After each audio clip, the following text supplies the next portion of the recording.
From Elon Musk's denied pay package to Trump's threats against BRICS, how are global leaders shaping the future of tech, trade and innovation? Well, joining us now is Brad Gastwirth, founder of Unearthing Opportunities. To break it all down, Elon Musk's $56 billion Tesla pay package was rejected again. Take us through what the latest is. Yeah, I mean, the court upheld the denial of that pay package, saying that there wasn't enough approval from shareholders and it was sort of rushed through. Now, does this have a big deal, or will this make a big deal to the stock? Most likely not at all. I mean, clearly there's some shots from the bow coming from government here prior to new leadership, but ultimately Musk is making a tremendous amount of money with his current ownership. This would have been a nice icing on the cake, but he's making a ton of money. He shouldn't be that disappointed. This shouldn't have any major impact to the stock. Brad, what does this mean and say about Tesla's governance more broadly speaking?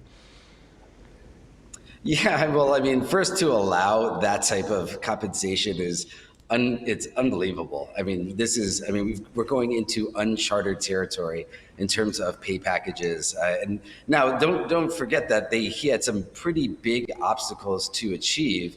One was the stock price, and when the stock price hit some of those triggers, that's when some of those that compensation package started to hit. And ultimately, again, I mean, those numbers are absolutely outrageous when you look at compensation. Now, if you own a company, which he already does have large ownership in it, you should make your money that way, not from compensation. Interesting stuff. All right, let's jump over to the man himself, Trump. BRICS, will Trump's tariff threats derail de-dollarization efforts? It's an interesting one, and it's a bold stroke across the country. Yeah, I mean, this could actually have some major implications globally. Will this actually go through? I mean, first of all, a lot of rest of world is already going away from the dollar, so that's already occurring. Now, will he uphold these 100% tariffs? I mean, this would be pretty drastic, and I think if it did go through, at least in the States, you'll look at significant inflationary pressure. It's higher. I think this would have a major impact from pricing. I think you'd get that, a pretty significant shift to the consumer. Will this take place? I mean, it's anybody's guess if he would actually be bold enough to do it. But ultimately, this isn't good globally. Absolutely. And what's the sentiment over in the US when it comes to BRICS and this setup of this hopeful future currency coming together from the BRICS team?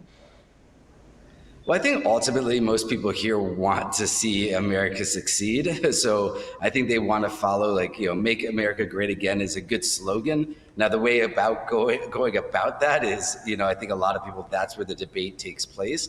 I think ultimately, I think we don't want to see, moving away from the dollar because that hurts this country.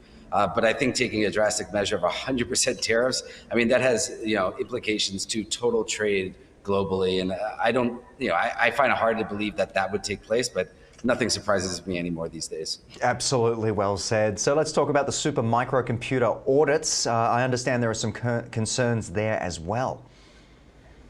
Yeah, so I mean, they lost their auditors. Their auditors abruptly left, and then the stock took a huge hit a few months ago. But more recently, they just announced that an internal audit came back with no wrongdoing. Now, I think when you look at the internal audit from the company, I think people are looking for the external audit and finding out what's going on. So, the stock had a little pop off of that.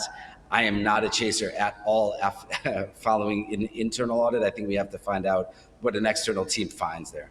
Absolutely. So lastly, Intel CEO Pat Gelsinger will be stepping down. Do you believe Gelsinger's promise to revive the company fell short?